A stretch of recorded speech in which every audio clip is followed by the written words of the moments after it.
my boy DEMEGODTV. It's Wave God in this motherfucker.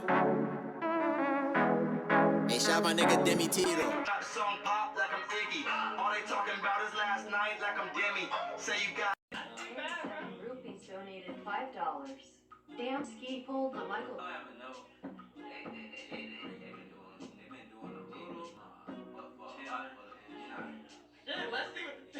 Let's see what the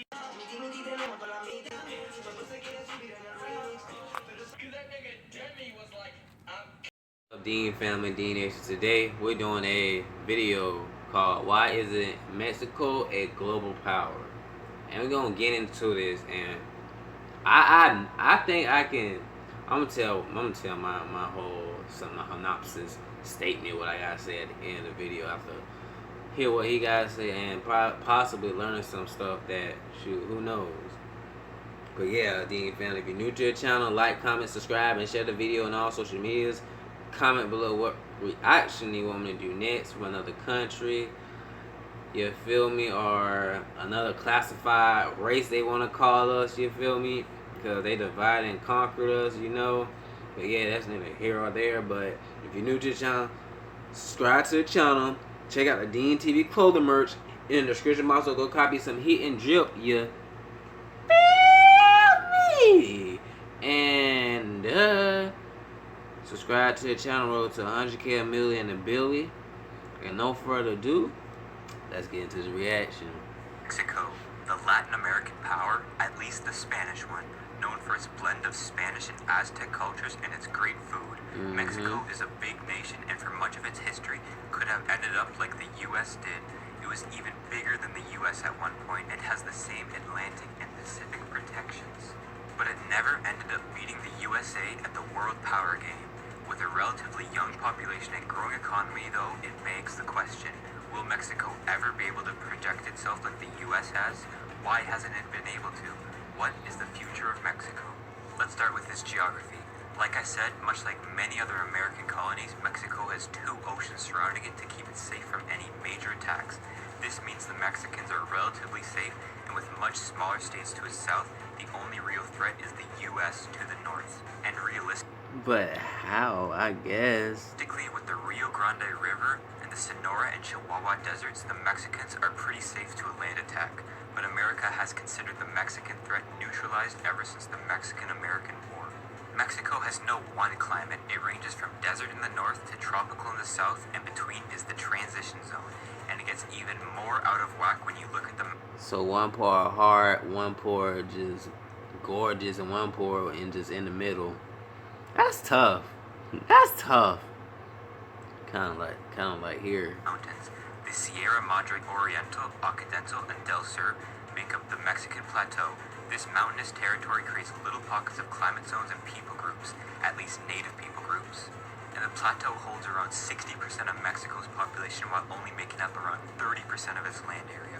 When you have to live in a hard-to-live-in hot desert to the north, or a hard-to-live-in hot tropical forest to your south, why not live in the elevated part to get out of the heat? But of course there is a problem living up here.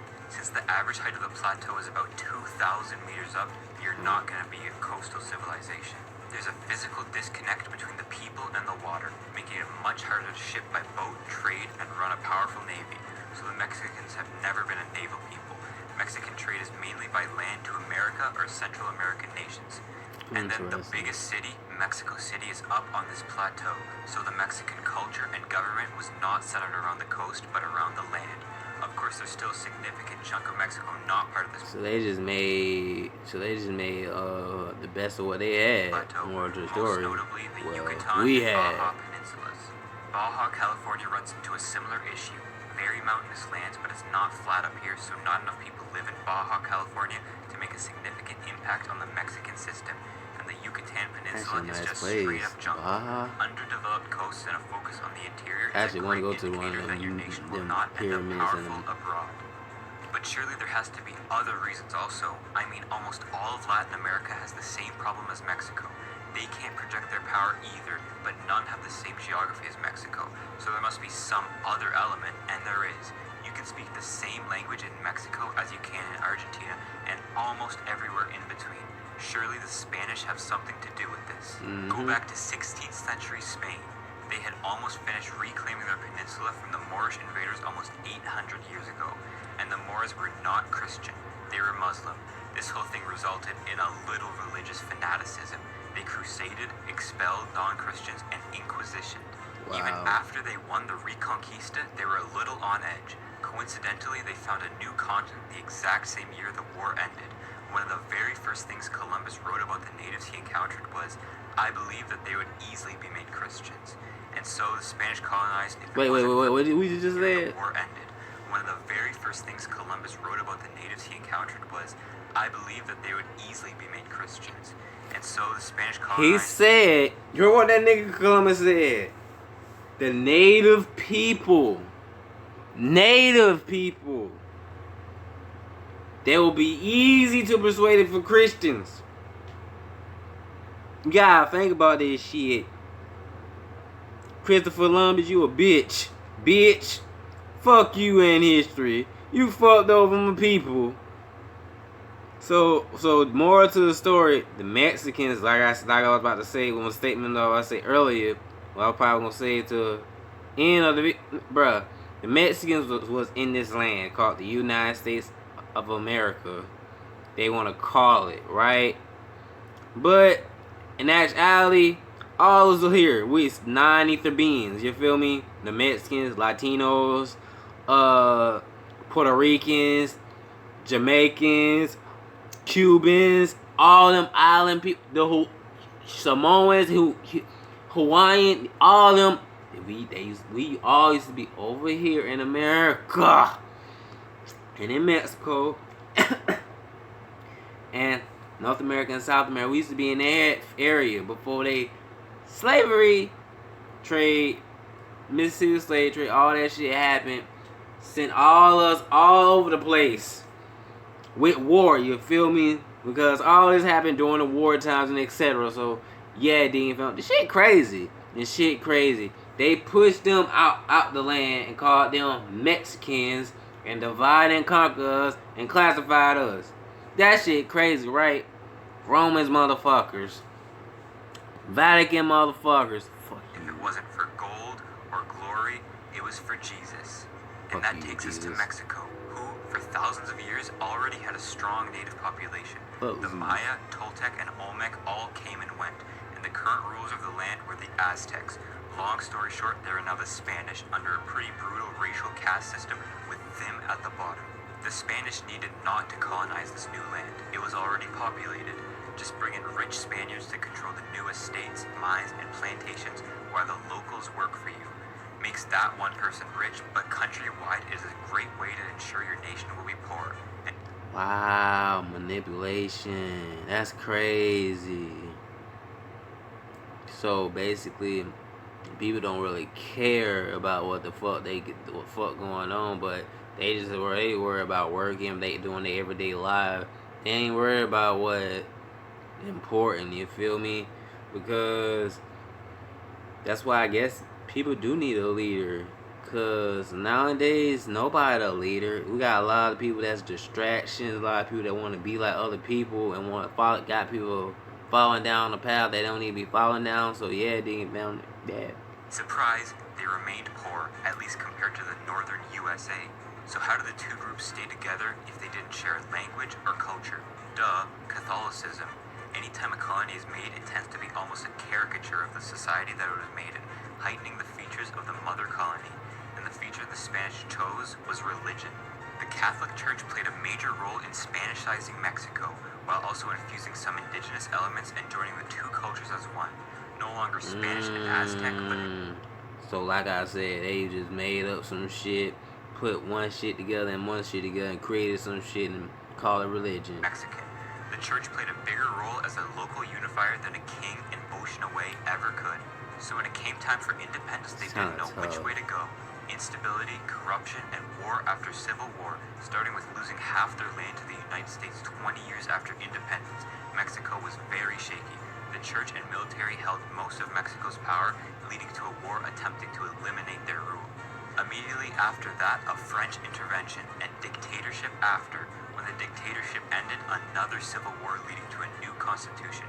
And even though there haven't been any major civil wars since then, instability, corruption, and social inequality still plagues the nation. The wealthy, hyper-Catholic colonization of Mexico stunted its growth while also destroying native growth. 2-for-1 deal. But how will Mexico face off against the future? That's talent fucked up when you look at it and think about it. Mexico is the most populated Spanish country on Earth with just about 130 million people, and the population is fairly young too. The average Mexican being just below 28 years old. A lot of In a people. decade or two, this will mean millions of Mexicans in their 30s and 40s, aka the money-making stage of life, which will dramatically increase the standard of living in the nation. The population will then grow to around 157 million by 2016 and then slowly fall back down to 140 million by 2100, meaning Mexico is almost already at its full population. This means there won't be too much stress on the population to accommodate new people into the Mexican system like there was in the past. 40 years ago, Mexico's population was half of what it is today, and 60 years ago, it was a quarter. The stress put on the country was enough for many millions to pack up and leave for a better life, mainly to the US, growing rapidly since the 1960s. But in the past decade, that number has Stop slowed calling down. them immigrants. Honestly, as The the Mexican fuck? population begins That's to racist. grow slower and slower, that number will likely keep going down. And how is the Mexican system itself? How is their economy? In a word, growing. It is the 15th largest worldwide at 1.15 trillion US dollars, but by 2050 could become the 6th or 5th largest economy. It is firmly an upper middle income economy and has the most complex economy in Latin America.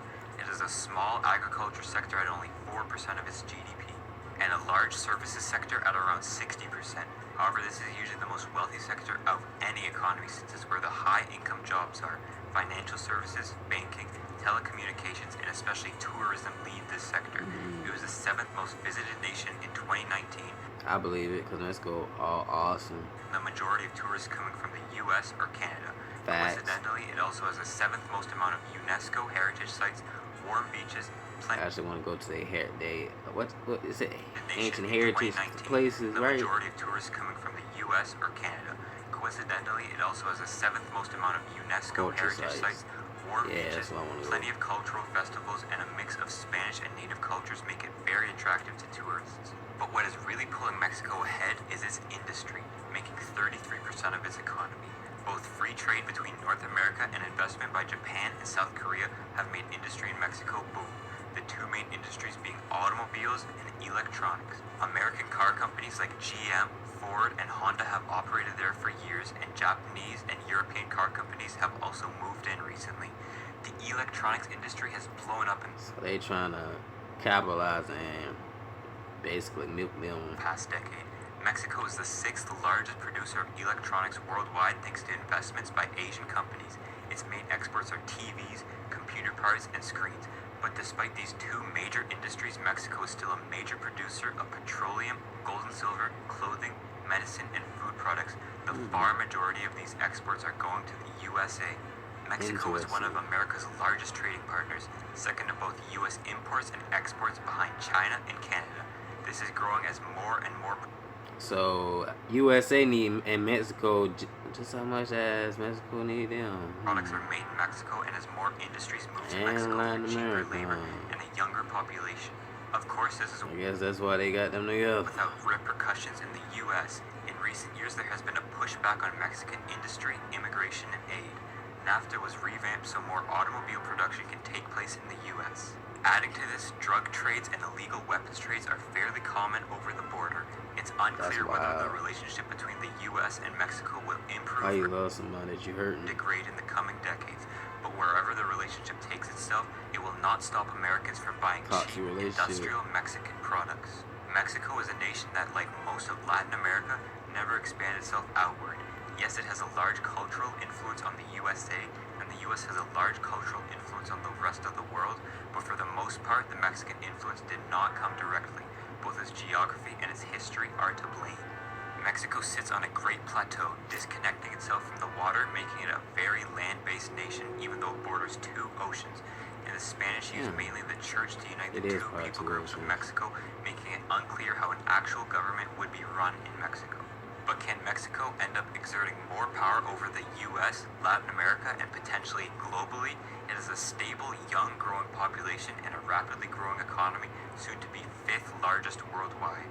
Maybe the Mexican mountains and colonization has doomed the nation to forever stay within the Americas, but as a fast-growing nation, the strongest Spanish-American power, and next to the largest economic power in world history. Why can't we just work together and be one, you know? Like everybody don't fuck with nobody, actually be at peace, unifying, actually trying to do good for the people. You feel me? That might not be such a bad fate.